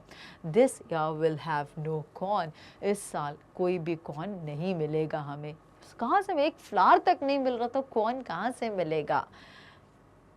That night was a sorrowful one. वो रात लेंचो के लिए बहुत ज़्यादा दुखदाई थी, बहुत ज़्यादा पीड़ा देने वाली थी, बहुत पेनफुल थी. Of course, पूरे साल की उम्मीदें उस क्रॉप पे टिकी थी, वो भी इतना प्रॉमिसिंग था. अब बिल्कुल ज़ीरो हो जाए तो लेंचो को तो बिल्कुल दिल दिमाग उसका बिल्कुल दहल जाएगा. ठीक है. So that night was really a sorrowful one for Lencho. All our work for nothing. There's no one who can help us. We'll go hungry this year. और लेंचो क्या बोलता है, All our work, हमारे पूरे साल की मेहनत, इतनी कड़ी मेहनत जो हमने करी थी, इतना हार्ड वर्क जो हमने करा था, वो बिल्कुल ज़ीरो हो गया. That has passed to nothingness. वो बिल्कुल ख़त्म हो गया, पूरी मेहनत बर्बाद हो गई हमारी. There is no one who can help us. यहाँ पर कोई नहीं है जो हमारी मदद करेगा. क्यों? Because the Lencho's house was the only one in the entire valley. एक दूसरा घर कोई आस पड़ोस में भी नहीं था. किससे मदद के लिए मदद मांगेगा लेंचो, किसके पास जाएगा हेल्प के लिए. तो लेंचो बोलता है, There is no one who can help us. कोई नहीं है जो हमारी मदद कर सकता है. We'll all go hungry this year. हम लोग कौन? लेंचो की वाइफ और उनके बच्चे. अब लेंचो बोलता है, We'll go hungry this year. इस साल हम लोग भूख से मर जाएंगे, हम लोग भूखे ही रह जाएंगे. कौन हमारी मदद करेगा, हम कहाँ से खाएंगे, हमारे पास तो कुछ पैसा नहीं है. जो कौन प्रॉमिस कर रहा था कि बहुत अच्छा रेवेन्यू आएगा, वो भी ज़ीरो हो गया. तो कोई उम्मीद नहीं थी ऐसे टाइम पे. So, but in the hearts of all who lived in that solitary house in the middle of that valley, middle of the valley. तो यहाँ पे आगे क्या बोला गया, लेकिन in the hearts of all, तो किसके दिलों की बात हो रही है, hearts of all. यहाँ पे रेफर करे लेंचो की वाइफ और उनके प्यारे बच्चों को. who lived in that solitary house. तो solitary मतलब एकमात्र घर था, इसीलिए तो ना लेंचो के कोई रिलेटिव्स थे, ना वहाँ पे कुछ नेबर्स रहते थे. एकमात्र घर था उस वैली में. वो भी कहाँ पर था, on the crest of a low hill. छोटी सी पहाड़ी थी, उसके टॉप पे लेंचो का घर था, जहाँ से दूर दूर तक नदी बहती हुई दिखती थी और लेंचो को राइप कॉर्न की पूरी फील्ड देख सकता था. ठीक है. सो सॉलिटरी हाउस, यहाँ से आप देख सकते हो कि इस पूरी वैली में एकमात्र घर था. What is solitary? Existing alone, lonely.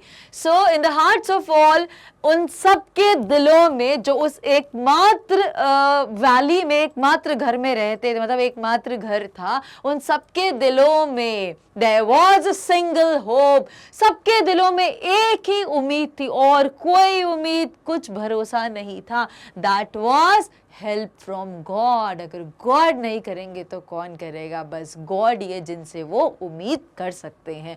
Don't be so upset even though this seems like a total loss. Remember, no one dies of hunger. तो देखिए यहाँ पे हमने एक चीज देखा, यहाँ से इन्वर्टेड मार्क या कोटेशन मार्क, कुछ भी बोल सकते हो, मतलब ये चीज किसी ने कही. तो कौन कहता है, ये लेंचो को, लेंचो की वाइफ ऐसा बोलती है कि डोंट बी सो अपसेट, कि तुम इतना दुखी मत हो Lencho, even though it seems like a total loss. हालांकि पूरी की पूरी कॉर्नफील्ड जीरो हो गई थी और ऐसा लग रहा था कुछ रेवेन्यू नहीं आएगा.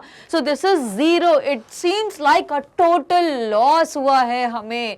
But remember, no one dies of hunger, कि कोई भी इंसान भूख से कभी नहीं मरता है। कहते तो हैं जन्म, जब अगर भगवान ने किसी जीव को, किसी लिविंग बीइंग को अगर जन्म दिया है तो उनकी ड्यूटी है कि उनका पेट भी वही भरेंगे। इनको इतना अटूट भरोसा था भगवान में, इसीलिए लेंचो की वाइफ को बहुत भरोसा था। हमने देखा in the hearts of all who lived in that solitary house, सबको इतना ज्यादा भरोसा था, इतनी उम्मीद थी भगवान से। और इसीलिए लेंचो की वाइफ लेंचो को बोलती है कि इतने उदास मत होइए, भरोसा रखिए, भगवान किसी को भूख से मरने नहीं देता, किसी को भूखा नहीं रहने देता है। Now that's what they say, no one dies of hunger. अच्छा, तो यही तो लोग भी बोलते हैं कि कोई भी इंसान भूख से नहीं मरता, no one dies of hunger, कोई भी इंसान भूखा नहीं मरता, भूख की वजह से नहीं मरता है। Now although the night Lencho thought only of his one hope, the help of God, whose eyes, as he had been instructed, see everything, even what is deep in one's conscience. अब उस all through the night, उस पूरी रात भर Lencho सिर्फ एक ही चीज सोचता रहा। Lencho thought only of his one hope, बस एक उम्मीद, मुझे भगवान पे ही पूरी उम्मीद है, और उसी बात पे, उसी थॉट को पूरी रात भर सोचता रहा। Now the help of God, कि बस अब अगर मेरी कुछ आखिरी और पहली और आखिरी उम्मीद है, so that is just from God, और कोई हमारी ऐसी कंडीशन में मदद कर सकता है तो दैट इज जस्ट गॉड। और क्या बोलता है, लेंचो को ऐसा पूरा भरोसा है कि भगवान की आंखें, हुज आईज मतलब गॉड आईज, कि भगवान की आंखें, जैसे कि लेंचो को बहुत अच्छे से पहले से बताया गया है, इसलिए तो इसका इतना भरोसा है भगवान में। सो as he had been instructed, कौन यहाँ पे किसकी बात हो रही है, लेंचो की बात हो रही है। और क्या बताया गया लेंचो को कि whose eyes, that is God's eyes, see everything, कि भगवान की आंखों से कोई नहीं बच सकता। God sees everything, omnipresent बोलते हैं हम गॉड को, omnipotent बोलते हैं, almighty बोलते हैं। भगवान सर्वे सर्वा है, सब जगह मौजूद है और सबकी जानते हैं, सबको देख रहे हैं। वो सिर्फ नहीं देखते जो हम कर रहे हैं, बल्कि जो हमारी अंतर आत्मा में चल रहा है, जो हमारे इनर सोल में चल रहा है, जो हमारी कंसाइंस में चल रहा है, जो हमारे दिमाग में चल रहा है, भगवान को वो भी पता है। अगर हम उनके पास जाके बोले ना, उनको समझाए ना, तब भी वो हमें समझते हैं, तब भी वो हमें जानते हैं। दैट इज व्हाट गॉड, ठीक है। सो What even though God sees, ऐसा बोला गया कि भगवान सबको बहुत अच्छे से जानते हैं, भगवान सब कुछ देखते हैं, भले ही कोई चीज किसी के अंतर आत्मा में क्यों ना चल रही है। What is one's conscience?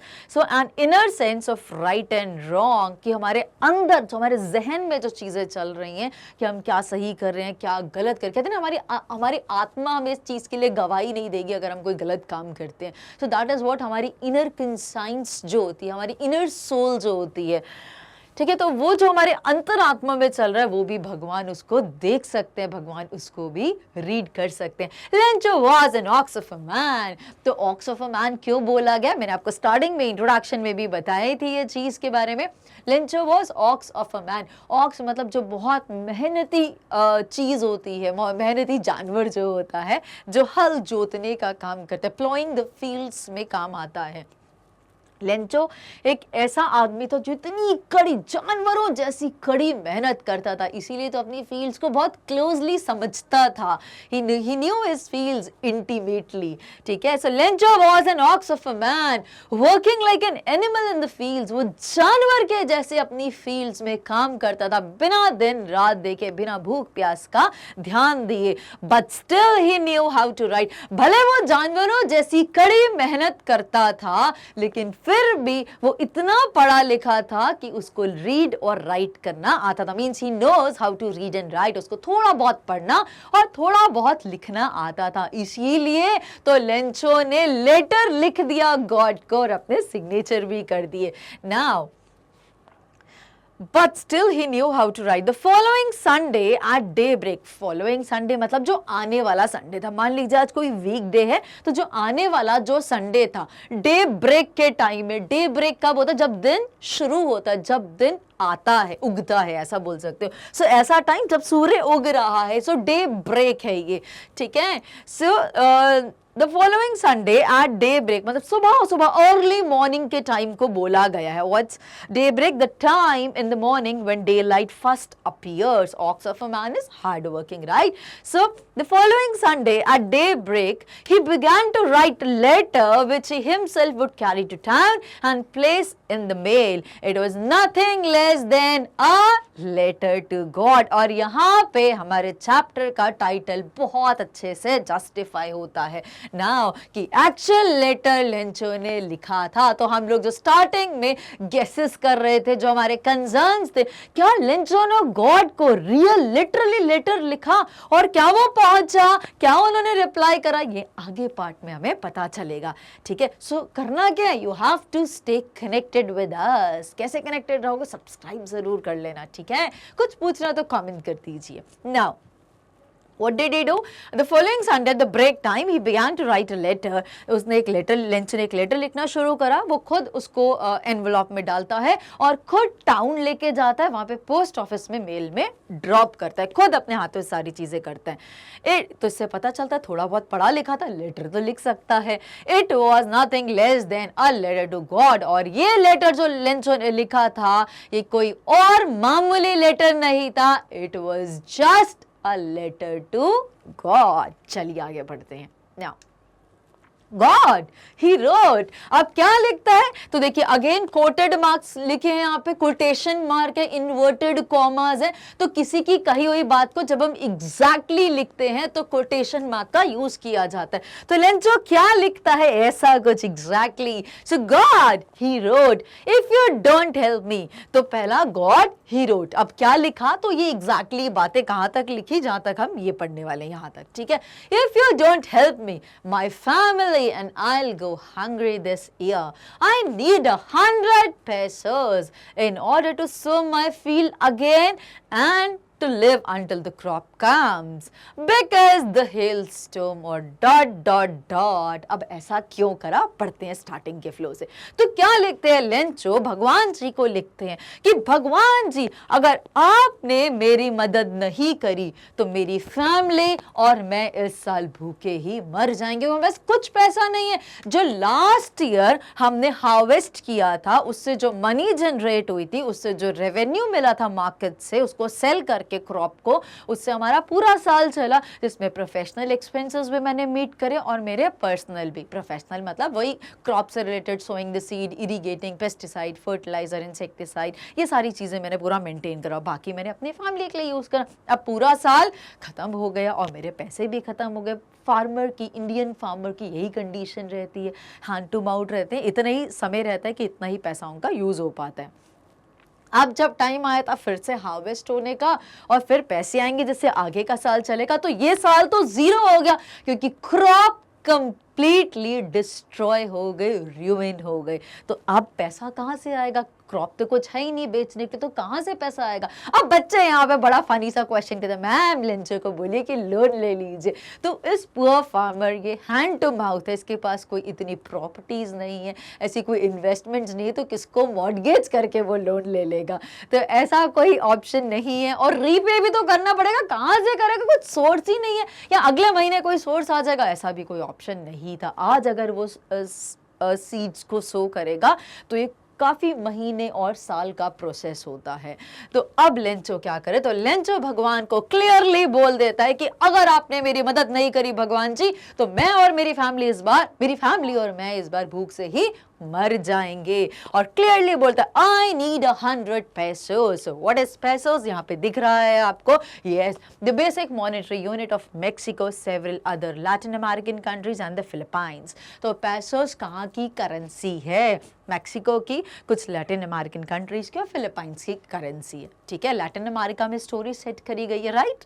सो अब लेंचो बहुत ही कैलकुलेटिव था, चाहते तो 200 भी बोल सकते थे, 150, 120 कुछ भी बोल सकते, लेकिन लेंचो ने बहुत कंसाइसली, बहुत प्रिसाइसली 100 pesos की डिमांड करी और रिक्वेस्ट करी, क्योंकि उन्होंने कैलकुलेट करा कि प्रोबेबली 60 pesos हो सकता है मुझे फील्ड्स में लगे, 40 pesos अपनी फैमिली के लिए, 50 यहाँ पे, 50 यहाँ पे, जैसा भी जो भी कैलकुलेशन था लेंचो का, उसने प्रॉपर तरीके से कैलकुलेट करा और गॉड को अपनी रिक्वेस्ट बोल देते कि आई नीड 100 pesos. मतलब मुझे जरूरत है और मुझे पूरा भरोसा है, आप नहीं तो कौन करेगा। सो क्लियर लिखते हैं, कोई रिक्वेस्टिंग वर्ड नहीं था, कोई ऑब्लिगेशन नहीं थी, क्योंकि पूरा भरोसा था भगवान तो करेंगे ही करेंगे और किसी पे तो उम्मीद ही नहीं है, कोई सेकंड ऑप्शन ही नहीं है इन लोगों के पास। तो लेंचो लिखते हैं आई नीड 100 पेसोस, क्यों? In order to sow my field, कि फिर से मैं बीज बोने से शुरुआत करूंगा again, and to live until the crop comes, और जब तक फिर से क्रॉप उगता नहीं है, फ्रूट्स नहीं आते हैं, मुझे रेवेन्यू नहीं मिलता, तब तक मैं अपनी फैमिली को कैसे नर्चर करूंगा। तो इन दोनों को मेंटेन करने के लिए मुझे 100 पेसोस की नीड है। बिकॉज अब कॉमा करके वो बताना चाहते हैं भगवान को, बिकॉज द हिल स्टोव, लेकिन वहां पे रुक जाते हैं और समझ जाते हैं कि भगवान तो जानी जान है, उनको तो सब कुछ पता है। He wrote to God on the envelope, और अपने लेटर को फोल्ड करा, एनवेलप में डाला और ऊपर क्या लिख देते हैं, to God.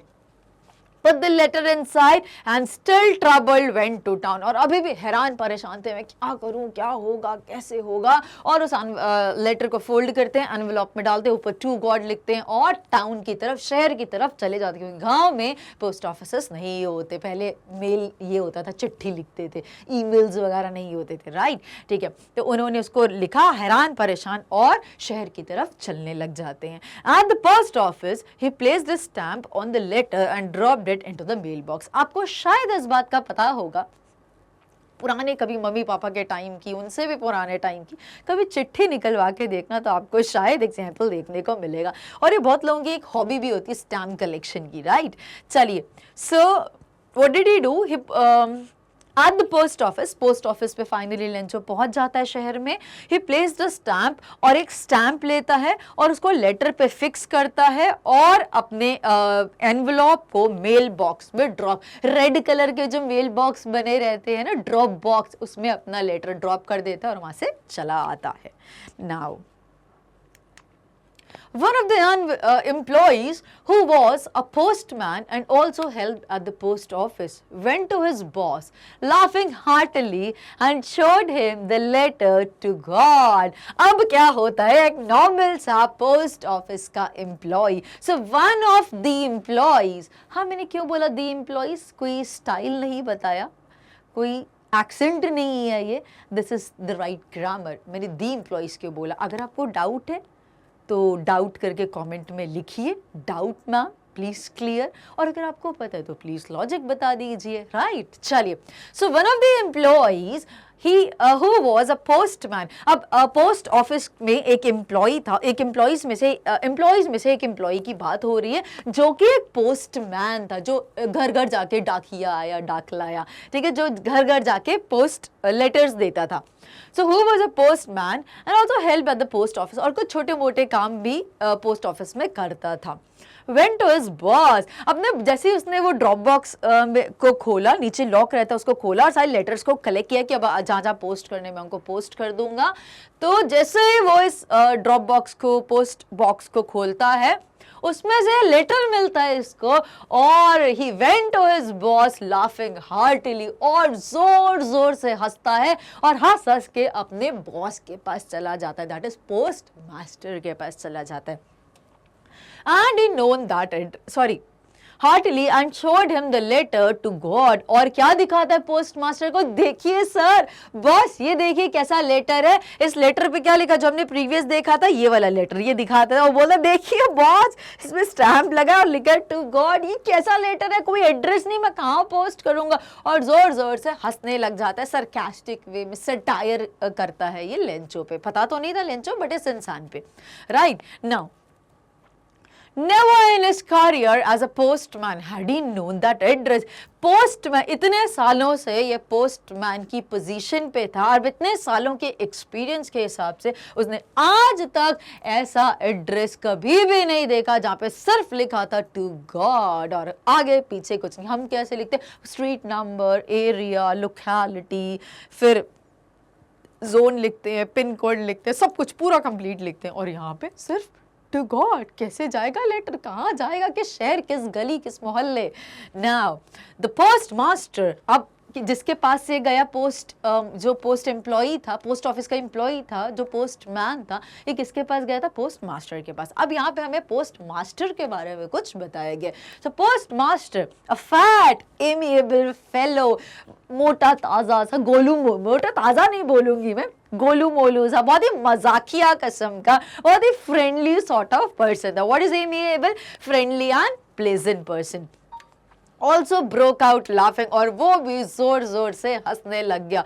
But almost immediately, but अगले ही पल ही turn serious and tapping the later on his desk, और लेटर को अपने डेस्क पे टैप करते हुए commented, what faith I wish I had, the faith of the man who wrote this letter, starting up a correspondence with God। अब letter को tap कर, पहले तो वो भी हंसने लग गया क्योंकि वो जो पोस्ट मैन था वो जोर जोर से हंसता हुआ लेटर दिखाने आया था पोस्ट मास्टर को, और एक पल के लिए, क्योंकि एमिएबल पर्सन था, बहुत ही हंसी मजाकिया फ्रेंडली काइंड ऑफ पर्सन था, तो वो भी एक पल के लिए बहुत जोर से हंसने लग जाता, अरे वाह क्या है ये।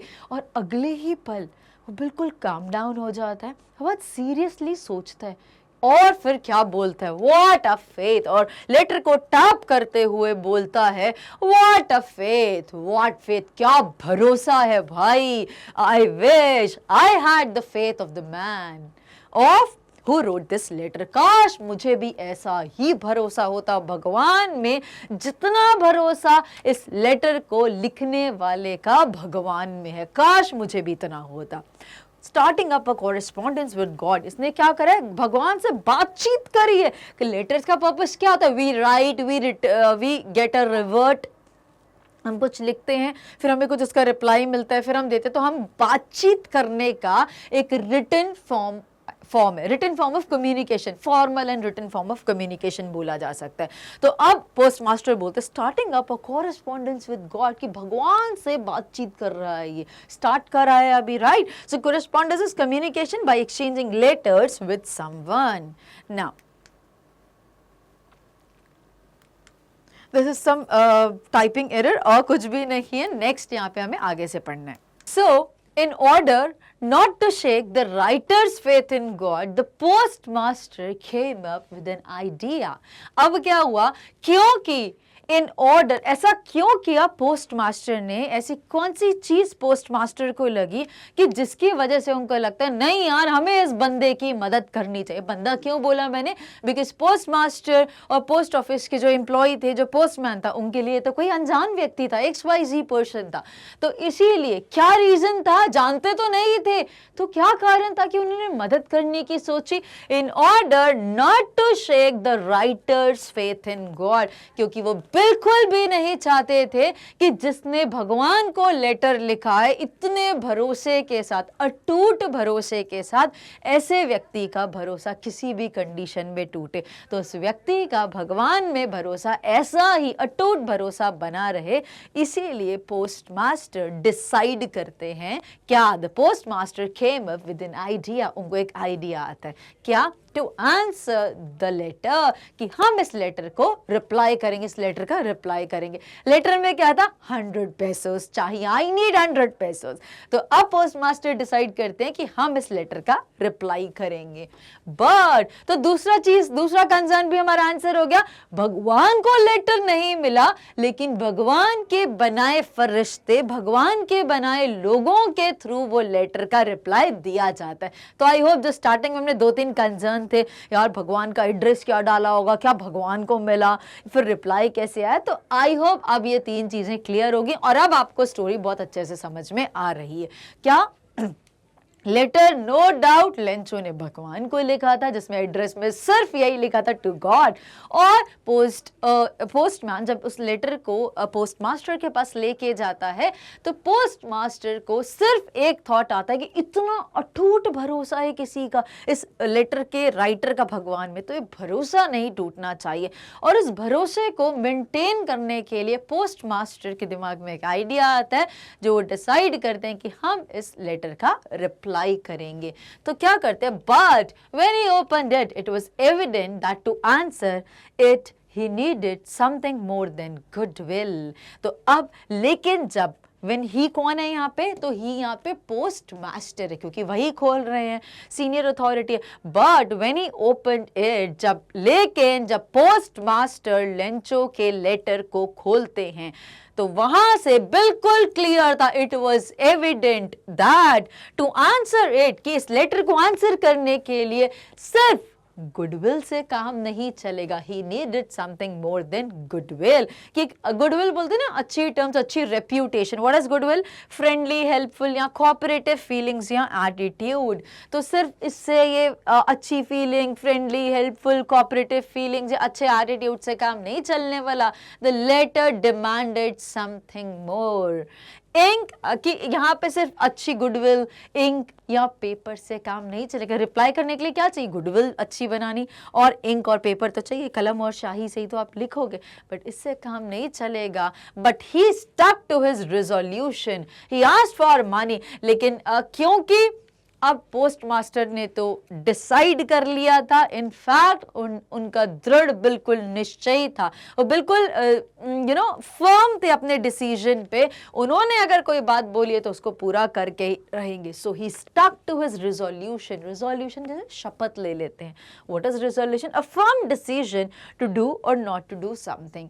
कि अगर पोस्ट मास्टर ने डिसाइड कर लिया, so he was stuck to it, कि अब कुछ भी हो जाए, कुछ भी करना पड़े, कैसे भी करना पड़े, अब मैंने डिसाइड करा तो इसको करके ही रहूंगा। अब उसके लिए क्या करते हैं? ही asked for money from his employees. तो अपने पोस्ट ऑफिस के जितने भी एम्प्लॉइज होते हैं वो सबसे वॉलंटरली कंट्रीब्यूशन के लिए बोलते हैं।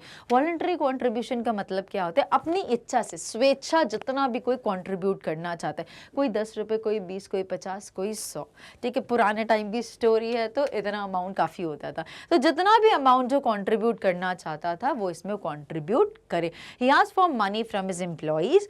He himself give part of salary. सबसे पहले तो उन्होंने अपनी सैलरी का कुछ पार्ट खुद से डोनेट या कंट्रीब्यूट करा, फिर बाकी जितने भी पोस्ट ऑफिस के एम्प्लॉइज थे उनको बोलते जिसकी जितनी इच्छा है अपनी इच्छा अनुसार इसमें कुछ कुछ कंट्रीब्यूट कर दीजिए। And several friends of his were obliged to give him something for an act of charity.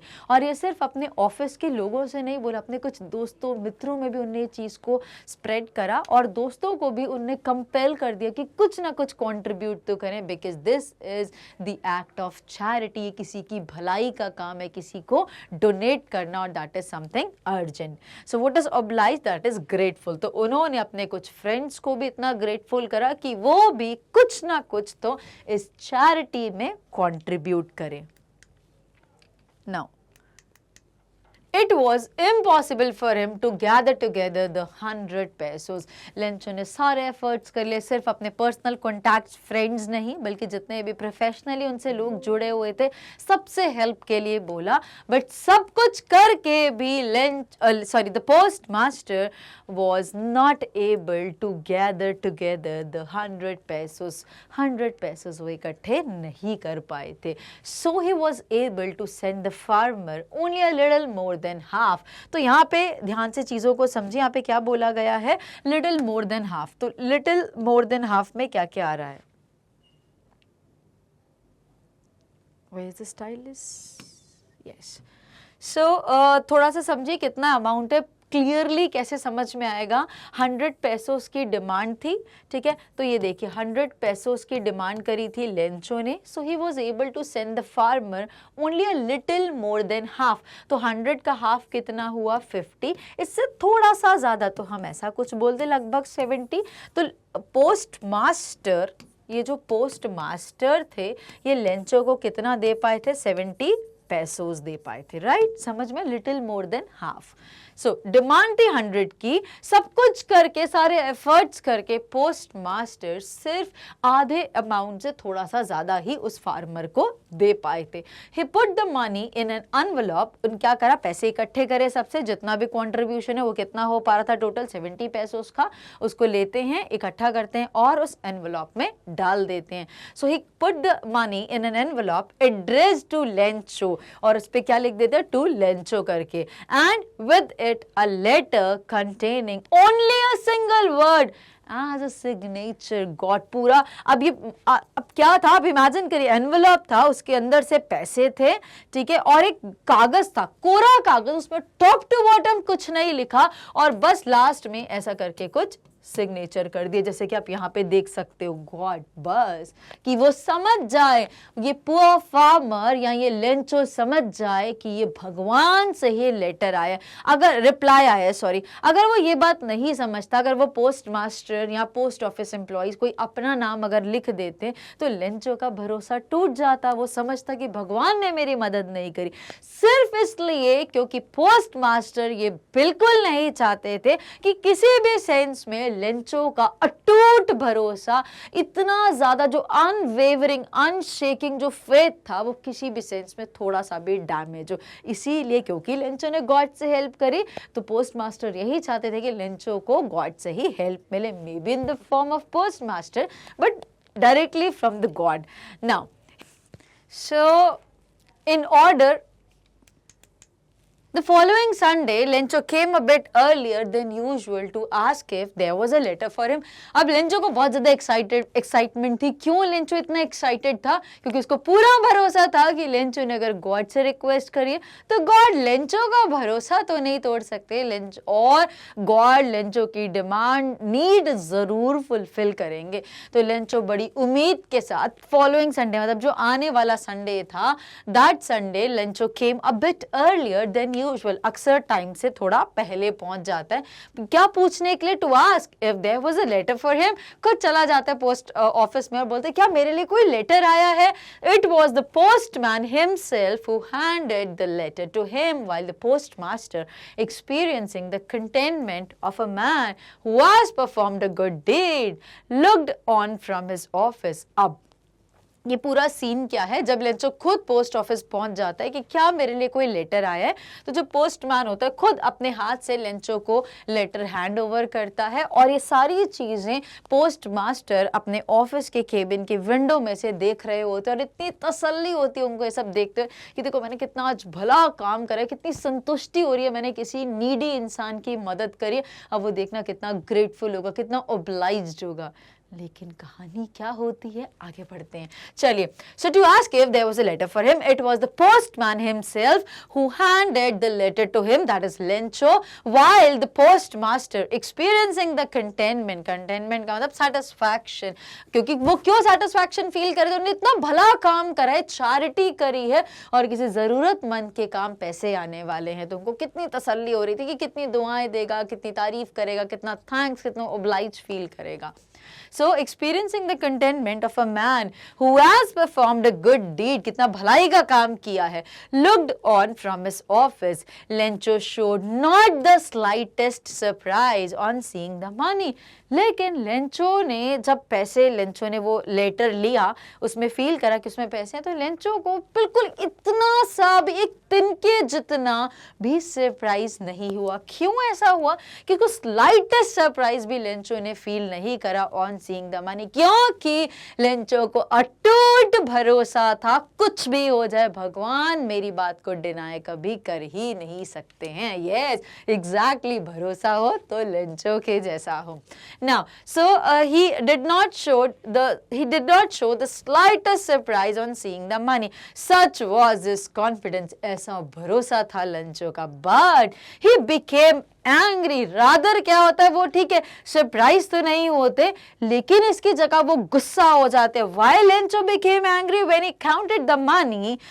तो तब वो बहुत ज़्यादा गुस्सा हो जाते, क्योंकि अमाउंट पूरे 100 पैसोस कलेक्ट नहीं कर पाए थे post master, it was just 70 पैसोस। वो प्रिसाइज जो अमाउंट है ये कहीं भी हमें नहीं बताया गया, इट इज़ जस्ट जो हमने कैलकुलेट करा। आप 70, 80 भी बोल सकते हो, आप 90 भी बोल सकते हो, आप 60 भी बोल सकते हो, right, but more than half हमें ये फिगर क्लियर होना चाहिए, ठीक है। सो अब वो गुस्सा क्यों हो जाता है? जब वो मनी को काउंट करता है तो तब वो देखता है कि भगवान से तो गलती नहीं हो सकती कि भगवान को कोई गलती लगी है, मैंने 100 पैसेस मांगे उनने 70 कंसीडर करे, या गॉड से कोई काउंटिंग मिस्टेक हुई, ऐसा तो कुछ नहीं हो सकता। फिर ये कहाँ गलती हुई? तो भगवान के लेवल पे कोई गलती नहीं हुआ। बहुत गुस्सा हो जाता है Lencho. God couldn't have made a mistake, भगवान जी से गलती नहीं हो सकती। Nor could he have denied Lencho what he had requested, और ना ही भगवान लेंचो की रिक्वेस्ट को कभी डिनाई कर सकते। जब ये दोनों केस नहीं होते तो गुस्सा आया लेंचो को कि अब हुआ क्या, ना तो भगवान जी से कोई गलती हुई है और ना ही भगवान जी लेंचो की रिक्वेस्ट को मना कर सकते थे। तो माजरा क्या है आगे देखिए। Immediately Lencho went up to the window to ask for paper and, और तुरंत लेंचो इतने गुस्से में हड़बड़ाते हुए विंडो के पास जाते हैं और बोलते हैं मुझे एक पेपर और इंक दीजिए, मतलब पेपर और पेन दे दीजिए। On the public writing table, आप बैंक्स वगैरह में जाते हैं वहाँ पे देखा होगा पब्लिक राइटिंग टेबल होते हैं, उस पर पेन लटका रहता है, रखा रहता है, फॉर्म्स होते हैं जो आप भर सकते हो, ठीक है। सो पब्लिक राइटिंग टेबल पे जाते हैं और वहाँ पे लिखना शुरू कर देते हैं। With much wrinkling of his brows, अपने आंखों, अपने ये जो ब्राउज आई ब्राउज होते हैं उनको सिकुड़ते हुए, गुस्सा आ रहा है उनको बहुत ज्यादा कि ये देखो ऐसे आईब्राउज को रिंकल करते हुए कि ऐसे भगवान जी से गलती नहीं हुई है, ना वो मेरी रिक्वेस्ट को डिनाई कर सकते, तो फिर गलती कहाँ हुई है? तो देखते हैं कहाँ किसको ब्लेम करा उन्होंने। With much wrinkling of his brows caused by the effort he had to make to express his ideas, ऐसा क्यों आईब्रो को ऐसे रिंकल, ब्राउज को रिंकल कर रहे थे? क्योंकि वो which was caused by the effort he had to make to express his ideas, अपने आइडियाज को एक्सप्रेस करने के लिए उनके ऑटोमेटिकली फेशियल एक्सप्रेशन जैसे हो रहे थे, क्योंकि वो अपना उनका एंगरनेस दिख रहा था, कितने एंग्री, कितने एनॉयड है ये हमें दिख रहा था। When he finished, he went to the window to buy a stamp which he had licked and then affixed to the envelope. जब वो लेटर लिखना पूरा खत्म कर लेते हैं तो विंडो के पास फिर से जाते हैं, उनसे एक स्टैम्प परचेज करते हैं, उसको वो लिख करते हैं और उसको फिक्स कर देते हैं एनवेलप पे with the blow of his fist, की लिख करा, थोड़ा सा थूक से ऐसा लगाया, उस पर फिक्स करा और अपनी ये फिस्ट से उसको with the blow of the fist उसको फिक्स कर देते हैं। The moment the letter fell into the mail box, और जिस पल वो लेटर मेल बॉक्स में ड्रॉप होता है, the post master went to open out of excitement, post master तुरंत जाते हैं पोस्ट बॉक्स की तरफ और उस मेल को निकालते हैं और उसको पढ़ना शुरू करते हैं। क्या लिखा था उसमें? It said God of the money that I asked for, भगवान जी, यहां से देखिए फिर से इन्वर्टेड कॉमर्स, लेंचो ने जो लिखा था, भगवान जी of the money that I asked for, मतलब जितना अमाउंट मैंने आपसे मांगा था उसमें से, मतलब मैंने आपसे 100 पैसोस मांगे थे, उसमें से ओनली 70 पैसोस रीच्ड मी, सॉरी यहाँ पे प्रिसाइसली लिखा है 70 पैसेस, राइट। सो जितना अमाउंट मैंने मांगा था उसमें से सिर्फ 70 पैसोस मुझ तक पहुंचे हैं। Send me the rest since I need it very much, क्योंकि मैंने तो बहुत क्लियरली कैलकुलेट करा था और आपको इतनी रिक्वेस्ट बोली थी जिससे बस मेरा 1 साल कट टू कट चल जाए, और ऊपर नीचे मैंने कुछ भी एक्सपेक्ट नहीं करा था, या कुछ अमाउंट ज्यादा हो या कुछ कम हो। तो जब मैंने आपसे 100 पैसोस बोला, आपने मुझे सिर्फ 70 पैसोस दे, तो काइंडली मुझे मेरा जो रिमेनिंग अमाउंट है वो भी आप सेंड कर दीजिए, क्योंकि मुझे बहुत ज्यादा जरूरत है।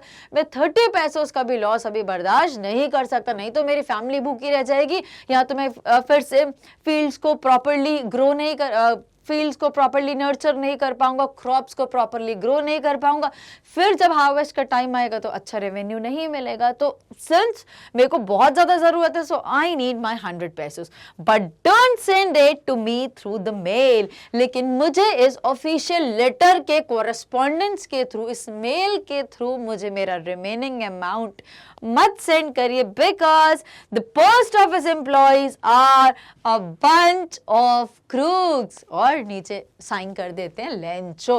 क्यों? क्योंकि उनको लगता है लेंचो को कि जो पोस्ट ऑफिस के एम्प्लॉइज हैं, हो ना हो इन्होंने मेरे रिमेनिंग अमाउंट निकाला होगा, 30 पैसों से इन्होंने चोरी करे होंगे, क्योंकि भगवान जी तो कोई कैलकुलेशन मिस्टेक नहीं कर सकते, ना उनसे समझने की कोई गलती होगी और ना ही वो लेंचो की नीड को, रिक्वेस्ट को, डिमांड को डिनाई कर सकते। तो ये जो चोर लुटेरे हैं ना, इनके थ्रू मुझे मत भेजना, अगली बार डायरेक्टली मुझे मेरा रिमेनिंग अमाउंट भेजना।